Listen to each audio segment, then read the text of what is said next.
सोचिए, क्या एक लाइब्रेरी सिर्फ किताबें होती हैं या फिर वो किसी समाज की, किसी समुदाय की आत्मा का आईना भी हो सकती है, जहां हर किताब एक सुराग हो जो हमें उनकी सोच, उनके डर और उनकी उम्मीदों की कहानी बताए।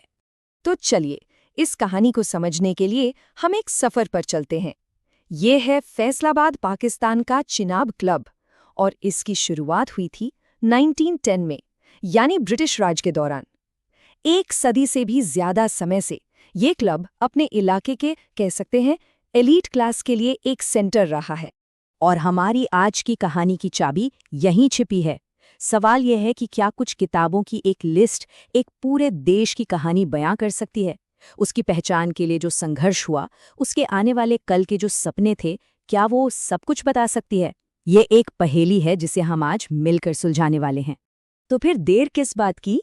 एक जासूस की तरह हम इस लाइब्रेरी के कलेक्शन की छानबीन करते हैं और पता लगाते हैं कि ये जो किताबों की अलमारियां हैं, ये हमें उस समाज के बारे में कौन से राज बताती हैं जिसने इन्हें बनाया।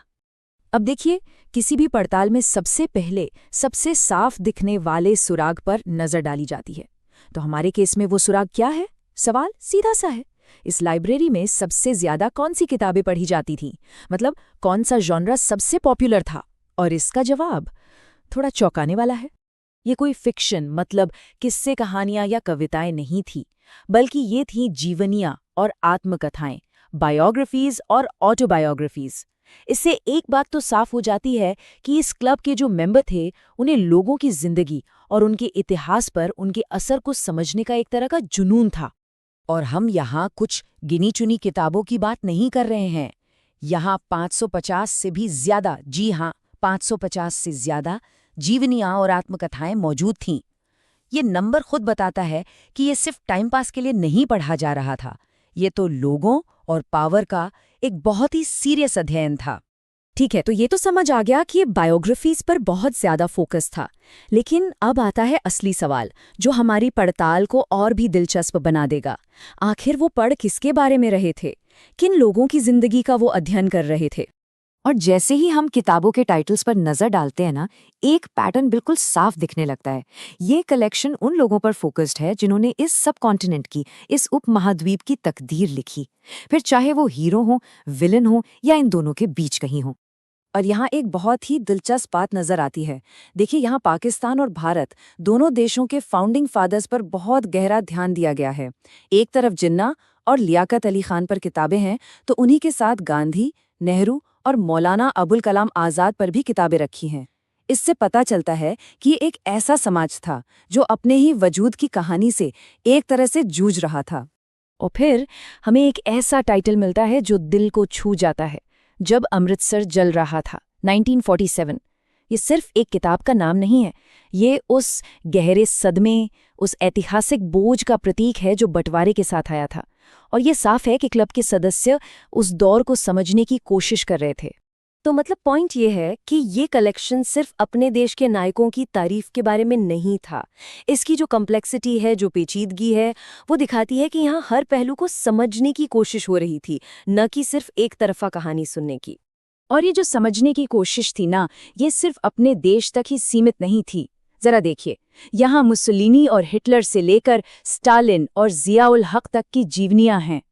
और उन्हीं अलमारियों में नेल्सन मंडेला की ऑटोबायोग्राफी भी रखी है। मतलब ये पावर का, सत्ता का एक मल्टी डायमेंशनल अध्ययन है, उसके सबसे काले चेहरे का भी और सबसे प्रेरणा देने वाले रूप का भी।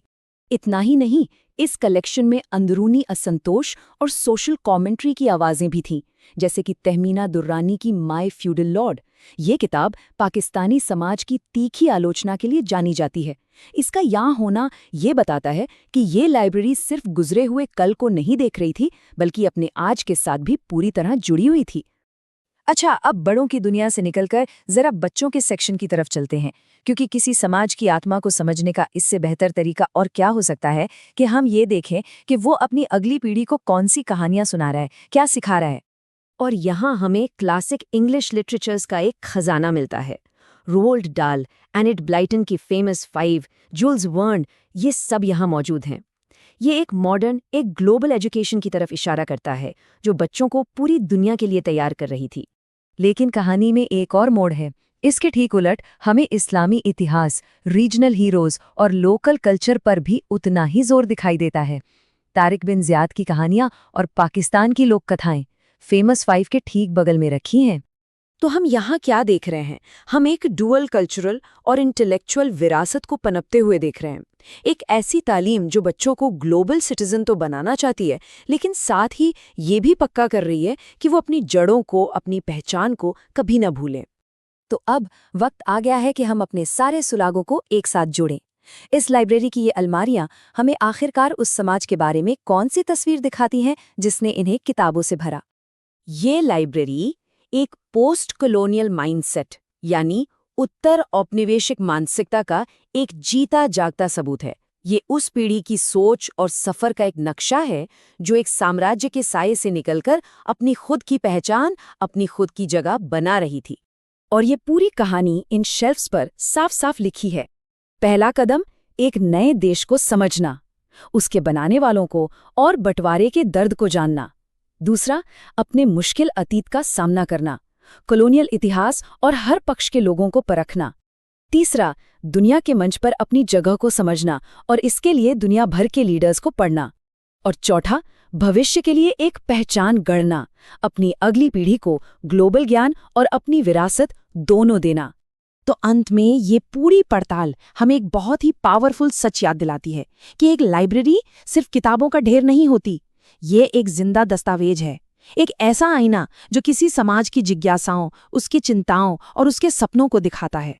और ये सब हमें एक आखिरी सवाल पर लाकर छोड़ देता है। जरा सोचिए, आज से 100 साल बाद अगर कोई हमारी डिजिटल बुक शेल्फ्स को देखेगा, हमारी किंडल लाइब्रेरी, हमारे ऑडिबल अकाउंट्स या बस हमारे ब्राउजिंग हिस्ट्री को खंगालेगा, तो वो हमारे बारे में, हमारी दुनिया के बारे में और हमारी पहचान की कश्मकश के बारे में क्या कहानी